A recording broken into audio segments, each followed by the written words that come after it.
સર્વને જય શ્રી કૃષ્ણ। ભાગ 6 માં આપણે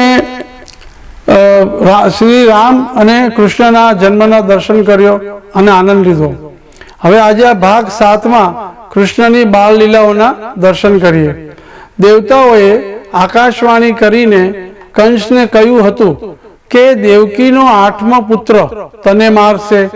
એટલે કંસ રાજાએ બેન પૂતના, શક્ટાસુર, તૃણાવર્ત, બકાસુર, પ્રલંબાસુર, અઘાસુર, વત્સાસુર વગેરેને બોલાવી કહ્યું, તમે બધા ગોકુળમાં જઈ મારા શત્રુનો નાશ કરો।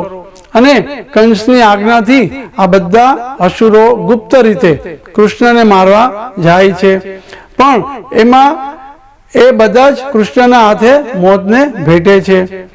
પછી એક દિવસ સુખદેવજી કહે છે કે હે રાજન, યાદવોના પુરોહિત ગર્ગાચાર્યજી વસુદેવજીની વિનંતીથી વ્રજમાં આવ્યા। નંદ બાવાએ ગર્ગાચાર્યજીને આ બંને બાળકોના નામકરણ સંસ્કાર કરવા કહ્યું। ગર્ગાચાર્યજીએ રોહિણીના પુત્રનું નામ રાખ્યું બલરામ અને યશોદેજીના પુત્રનું નામ રાખ્યું કૃષ્ણ। ગર્ગાચાર્યજી પ્રસાદી લઈ વિદાય થયા।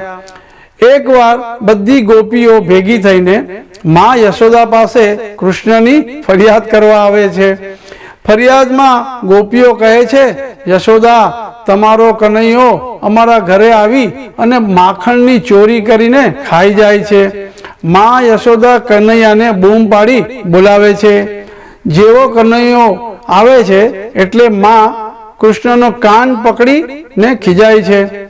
ત્યારે ગોપીઓને નાનકડા કાના પર દયા આવે છે, એટલે કાનાને માતાના ગુસ્સાથી બચાવવા ગોપીઓ યુક્તિ કરીને કહે છે, જો કાના તું અમને વાંસળી વગાડીને સંભળાવીશ તો અમે તને માફ કરી દઈશું। ત્યારે કાનો સુંદર વાંસળી વગાડીને ગોપીઓને પણ નચાવે છે। પછી એકવાર શ્રી કૃષ્ણએ સખાઓને ભેગા કર્યા। એમના મિત્રોમાં એક મધુમંગલ હતો। એને ભગવાને પૂછ્યું, મધુમંગલ, તું દુબળો કેમ છે? એટલે કહ્યું, મને માખણ ખાવા નથી મળતું ને એટલે હું દુબળો છું।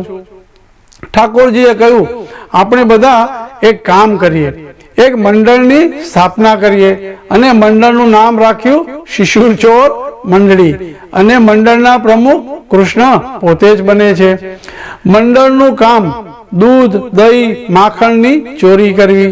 શ્રી કૃષ્ણ સખાઓ સાથે ગોપીઓના ઘરે જાય ત્યારે એમના ઘરે જઈ માખણ ચોરી લીલા કરે છે।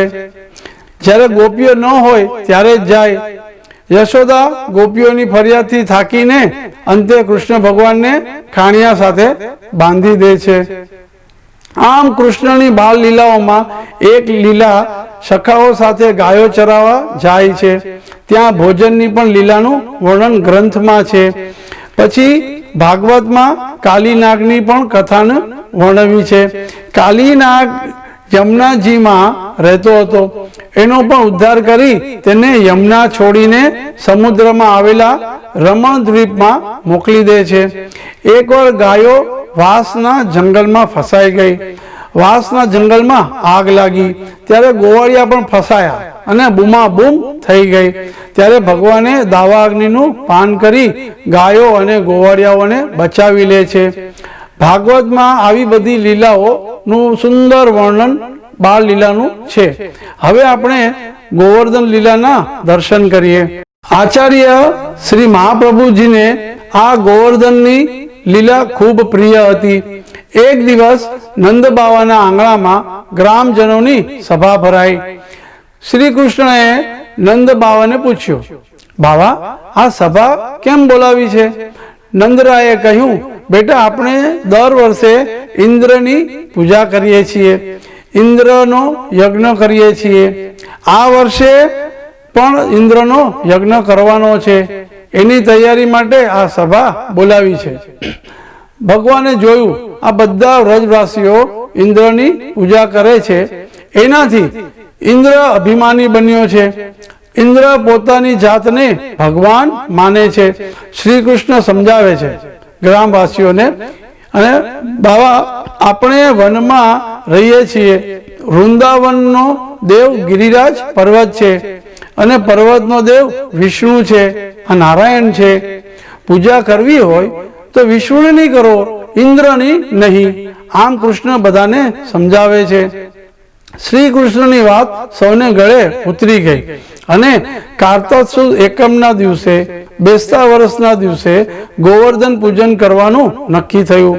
આખા ગામના લોકો ગિરિરાજ માટે અન્નકૂટની સામગ્રી લઈને આવે છે. શ્રી કૃષ્ણએ કહ્યું, ગિરિરાજ બાવા અન્નકૂટ આરોગે એટલી વારમાં આપણે બધા ગિરિરાજની પરિક્રમા કરી લઈએ. શ્રી કૃષ્ણ અને ગામવાસીઓ ગિરિરાજની 9 કોષની પરિક્રમા કરવા નીકળી જાય છે. પરિક્રમા પૂરી કરી બધા જ જતીપુરા પહોંચ્યા. વ્રજવાસીઓ પ્રસાદ લઈ રહ્યા છે. ત્યાં ફરતા ફરતા નારદજી પધાર્યા. નારદજીએ પણ અન્નકૂટનો પ્રસાદ લીધો અને એમાંનો થોડો પ્રસાદ લઈ ઇન્દ્રને આપ્યો. ઇન્દ્રએ પ્રસાદ લીધો અને પૂછ્યું, નારદ, આ શેનો પ્રસાદ લાવ્યા? તો નારદે સીધું જ કહી દીધું, ઇન્દ્ર, તારું નાક કપાયું ને, આ એનો પ્રસાદ હતો. આખી વાત સાંભળી ઇન્દ્રને ગુસ્સો આવ્યો અને વ્રજવાસીઓને પડકાર ફેંક્યો કે હું જોઉં છું હવે તમારું રક્ષણ આ પર્વત કઈ રીતે કરે છે. ઇન્દ્રએ સર્વર્તક નામના મેઘોને બોલાવ્યા અને કહ્યું, વ્રજ ઉપર અતિવૃષ્ટિ કરો, જેથી આખું વ્રજ મંડળ તારાશ થઈ જાય. અને અહીં વ્રજમાં આકાશમાં મેઘોનો ગળગળાટ થવા લાગ્યો, વીજળીઓ ચમકવા લાગી અને મુશળધાર વરસાદ તૂટી પડ્યો. સૌ નાસભાગ કરવા લાગ્યા. કહે છે, આજે ઇન્દ્રદેવ કોપાયમાન છે, હવે આપણી રક્ષા કોણ કરશે? સૌ ગભરાયા. બધા વ્રજવાસી શ્રી કૃષ્ણની શરણમાં આવ્યા. શ્રી કૃષ્ણે કહ્યું, ચિંતા ના કરો, આપણે બધા શ્રી ગિરિરાજની શરણમાં જઈએ. શ્રી કૃષ્ણને આગળ કરી બધા વ્રજવાસીઓ શ્રી ગિરિરાજની પાસે આવ્યા અને સૌને શરણમાં આવતા જોઈ શ્રી ગિરિરાજ બાવા પોતાની મેળે સ્વયં જમીન પરથી અદ્ધર થઈ ગયા અને ઉપર આકાશમાં સ્થિર થયા છે. અને શ્રી કૃષ્ણ એમની નીચે જઈ પોતાની એક આંગળીથી નીચે ધરી દીધી. આ રીતે શ્રી કૃષ્ણએ ગિરિરાજજીને ધારણ કર્યા છે. બોલો શ્રી ગોવર્ધનનાથની જય, શ્રી ગિરિરાજ ધરણની જય. ઇન્દ્રને પોતાની ભૂલ સમજાય અને એકાંતમાં ભગવાનની સ્તુતિ કરી માફી માંગે છે. ગોવર્ધન લીલામાં ભગવાને પોતાના શરણાગત ભક્તોની રક્ષા કરી. હવે આજે મારે આપને આ નાટ્યમાં સ્ટેજનું ડેકોરેશન, જેને સેટ તૈયાર કર્યા હતા, 16 વાર સ્ટેજ ચેન્જ થાય છે આખા ડ્રામામાં, એ બદલ પ્રવીણભાઈ ભોસલે અને સુભાષભાઈ આસરનો હું ખૂબ ખૂબ આભાર. સાથે સાથે એક બીજી વ્યક્તિ જે ગુજરાતી નાટક જગતના ખૂબ જ પ્રખ્યાત અને જાણીતા એવા કમલેશભાઈ મોટાનો પણ અમે આભારી છીએ. તેઓએ આ નાટિકામાં પોતાના દિગ્દર્શકના આટલા વર્ષોનો અનુભવનો અમને ખૂબ જ લાભ અપાવ્યો હતો. થેન્ક યુ કમલેશભાઈ.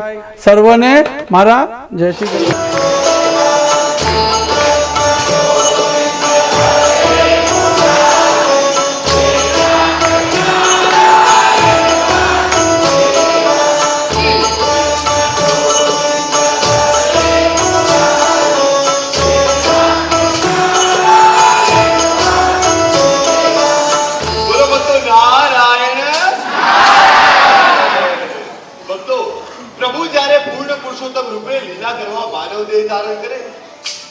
મન અને હૃદય પણ માનવ સહજ ભાવનાઓથી છલકાતા. મસ્તી કરવા એ નટખટ માખણચોર બને તો પ્રેમની રસમાધુરી છલકાવા રાસ પણ રચાવે. સહચરના નાજુક સંબંધોને પતિ બનીને નિભાવે તો સખા બની જીવનના ઉદ્દેશ્યને પામવાનું માર્ગદર્શન પણ આપે. તો ચાલો ભક્તો, આજે કૃષ્ણની કથા વસ્તુઓને ઘટનાક્રમ રૂપે નહીં પરંતુ કાનાએ એક પુત્ર, પ્રેમી, પતિ અને સખા રૂપે કરેલી દરેક લીલામાં છુપાયેલા સાંકેતિક કર્તવ્યોને જાણીએ અને માણીએ. બોલો નારાયણ. કાન્હુ એટલે દુનિયા માટે તો ત્રિલોકનાથ, પણ મૈયા યશોદા માટે માત્ર લાડલો પુત્ર. દુનિયાને જન્મો જન્મના બંધનમાંથી મુક્તિ આપનાર જગદીશ એ પણ મૈયાના સ્નેહ પાશથી ના છૂટી શકે. એમ કહો ને કે કૃષ્ણને તો છૂટવા કરતા માતાની મમતામાં ખેંચાવો, તણાવો અને બંધાવો વધુ ગમે. એટલે જ તો એ માં દેવકી હોય કે માં યશોદા, એ તો બંનેને નટખટ તોફાન કરી બસ થકવ્યા જ કરે. કાન્હા, કાન્હા, એ કાન્હા, ક્યાં સંતાયો પાછો? શું તોફાન માંડ્યા છે? કાન્હા, સામે આવ કાન્હા. ભૈયા, આજ તો કાન્હાને છોડતી જ નહીં. અમારી મોર પર ચિતરેલી નવે નવે પટુકી ફોડી નાખી. કાન્હા, રોજ રોજ નવી ફરિયાદ. આજે તો તારી ખેર નથી. એવી સજા કરીશ ને? હા મૈયા, મારી તો એક સાથે 5 પટુકી તોડી નાખી. હવે મારા સાસુને શું જવાબ આપીશ? તારો કાનો બલરામ કેટલી મસ્તી કરે છે કે ત્યાં જવા જ ભારી પડે છે. અને મૈયા, તારો કાનો ઘરે કઈ ખાધું નથી કે રોજ રોજ અમારા ઘરે આવીને દૂધ, દહીં, મિશ્રી મકાન બધું ચેક કરી જાય છે. કાન્હા, આટલી બધી રાહ ક્યાંથી બોલાવ છો ને સામે પણ નથી આવતો? કાન્હા, કાન્હા, કાન્હા, કાન્હા, કાન્હા.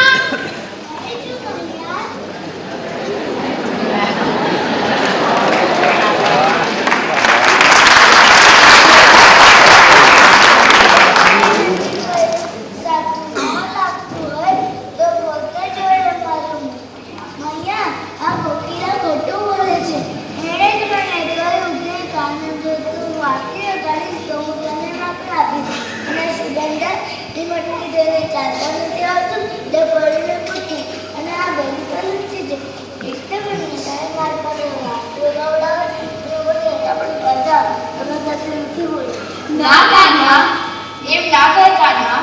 જો કાન્હા, તું હમણાં બી વાંસળી વગાડીને નાચે તો તું માંગે અમે તને આપી દેજે. કબૂલ, મંજૂર, તું નાચ કાન્હા. ખરી છો તમે બધી. તમે જ મારા કાનાને હેરાન કરો છો. ખોટા નાચ નચાવો છો એને.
કૃષ્ણ એટલે માત્ર દેવકી વસુદેવ કે નંદ યશોદાનો જ પુત્ર નહીં, પણ સમગ્ર ગોકુળ વૃંદાવનનો પુત્ર.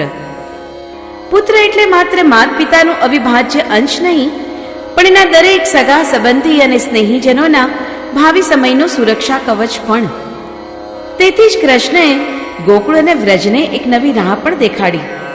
ગોવર્ધન લીલા કરી કાનુડાએ ઇન્દ્રનું અભિમાન ભાંગ્યું અને વ્રજવાસીઓને ગિરિરાજજીની પૂજાનું મહત્વ પણ સમજાવ્યું.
રુદ્રને રીઝવવા એની કૃપાથી જ તો આ ધરતી પર મેઘ વરસે અને તેથી જ તો સૌનું જીવન નિર્વાહ ચાલે છે. બાબા, મને તો લાગે છે કે આ પૃથ્વી પર સૌનો જીવન નિર્વાહ એણે કરેલા કર્મોને આધારે ચાલે છે.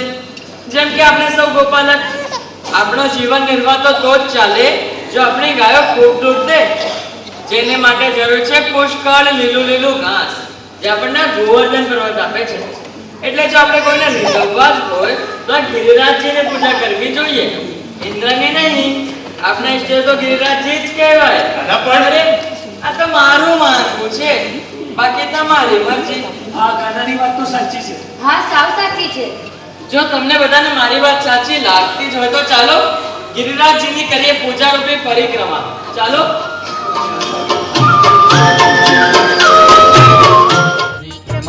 परिक्रमा करिए चालो परिक्रमा परिक्रमा परिक्रमा करिए चालो परिक्रमा नवकोशी परिक्रमा गिरिराजनी परिक्रमा नवकोशी परिक्रमा गिरिराजनी परिक्रमा लौटता जइए दंडवती करिए व्रजनी रजमा खेलइए तुलसी क्यारे जड़ पधरावी जीवन धन धन कर लइए परिक्रमा परिक्रमा नवकोशी परिक्रमा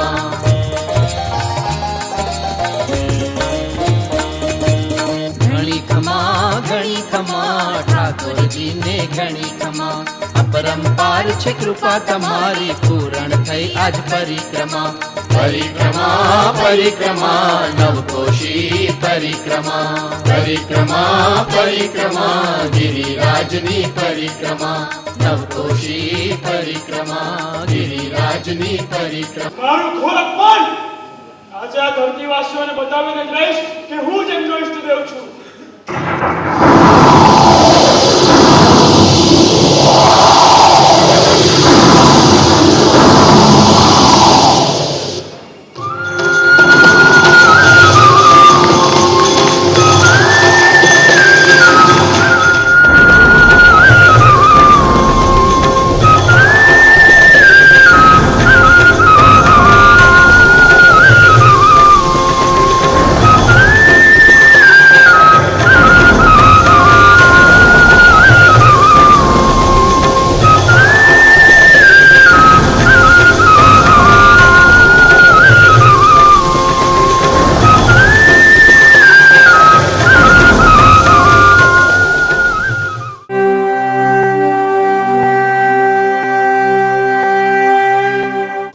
भागवत सप्ताह में जाकर हमने कई बार कथा सुनी है, लेकिन क्या कभी हमने भागवत की कथा को रामायण की तरह मंच पर देखा है? कभी नहीं। लेकिन अब ऐसा संभव हुआ है, भारत में पहली बार भागवत की कथा को मंच पर नाटक के रूप में उतारा गया है और यह प्रयास हुआ है हमारे देश की आर्थिक राजधानी मुंबई में।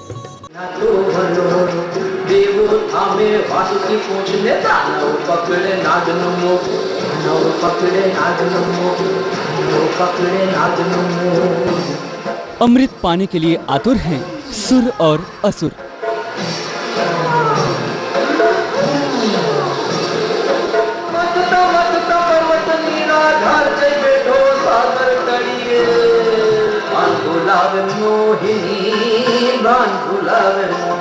भगवान विष्णु के मोहिनी रूप की माया में खोए हुए हैं देवता और राक्षस। समुद्र मंथन के बाद भगवान की इस लीला का हो रहा है मंचन। श्रीमद् भागवत में अपार आस्था रखने वाले एक भक्त ने भागवत की कथा को नाट्य रूप देकर मंच पर उतारा है। श्रीमद् भागवत अक्षरदेह रूपे नाम के इस गुजराती नाटक में परीक्षित राजा और कलयुग के युद्ध से लेकर उनके मोक्ष प्राप्ति तक के हर प्रसंग को बखूबी उतारा गया है।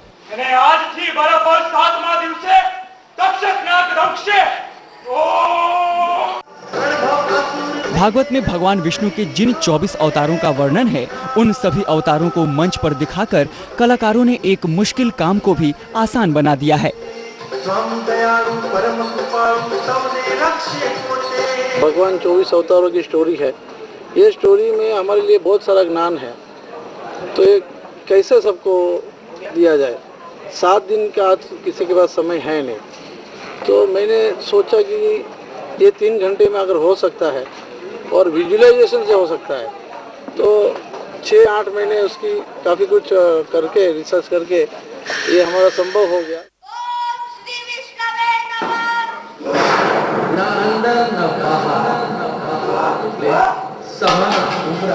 भागवत कथा अमृत है।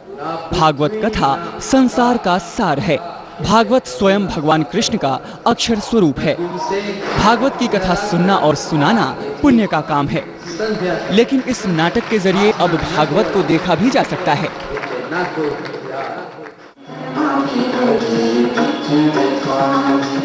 गीत संगीत से सजे इस नाटक में 60 से भी ज्यादा छोटे बड़े कलाकारों ने श्रीमद् भागवत के हर प्रसंग में जान डाल दी है।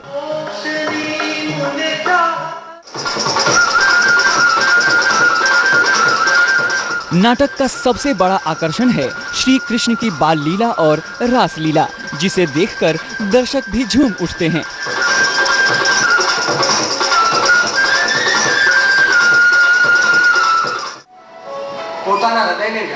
भागवत कथा के इस मंचन में सारे कलाकार नई पीढ़ी के हैं। नाटक का मकसद ही यही है कि जो नई पीढ़ी भागवत सप्ताह में 7 दिन तक जाकर भागवत कथा का श्रवण नहीं कर सकती, उन्हें 3 घंटे के नाटक के जरिए पूरे भागवत का अनुभव हो जाए और वो भगवत भाव से युक्त होकर आध्यात्म का मार्ग अपनाए। आज के यूथ के पास वक्त नहीं है 7 दिन सप्ताह में जाके बैठने का और कथाकारों को सुनने का, तो उनके लिए ये जो है वो बहुत ही बढ़िया अवसर है, एक अपॉर्चुनिटी है कि ये भागवत को देखें और जो इतने योगों की बातें हैं वो सिर्फ 3 घंटे के अंदर जान लें। पहला शब्द लिखने के पहले तो मैंने करीबन 1 से 1.5 महीना तो बिल्कुल रिसर्च किया था। मैंने कम से कम 5 से 6 भागवत पढ़ी। पहली भागवत जो 50-60 साल पुरानी होगी, गौरी शंकर मैया शंकर की, वहाँ से लेकर जो हसुमती शाह की जो सबसे छोटी है वर्जन, वो भी पढ़ ली और कुछ सोचा था ऐसा कि कोई ऐसा फॉर्मेट बने जो स्टेज के ऊपर नया हो। 7 दिनों तक चलने वाली श्रीमद् भागवत कथा 3 घंटे में मनोरंजक माध्यम से देखने सुनने को मिल जाए, ऐसा पहली बार संभव हुआ है। ये प्रयास सच में काबिले तारीफ है। मुंबई से संदीप पंड्या की रिपोर्ट।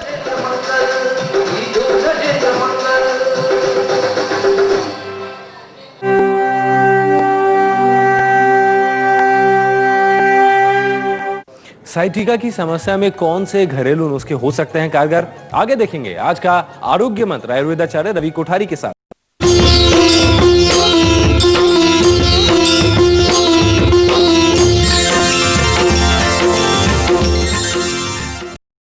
श्री वेद व्यास रचित भागवत महापुराण में समाયેલી નવધા ભક્તિને નવલા પ્રકારે રંગમંચ પર પ્રસ્તુત કરવાનો એક નમ્ર પ્રયાસ એટલે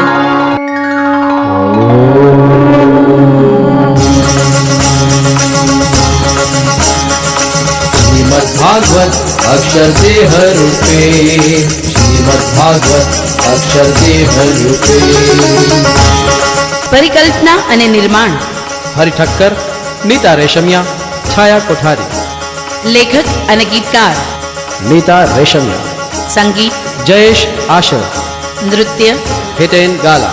પાર્શ્વગાયક रेखा त्रिवेदी, संजय ओमकार, जयेश आशर, हेमांगिनी जवेरी, अंकिता गजब, योगिनी भाटिया। પાર્શ્વધ્વનિ नीता रेशमिया, जयेश आशर। કલા सुभाष आशर। પ્રકાશ Rohit Chiplunkar. Studio recording studio स्वर ऊर्जा, स्टूडियो गैलेक्सी। દિગ્દર્શક मनीष शेख।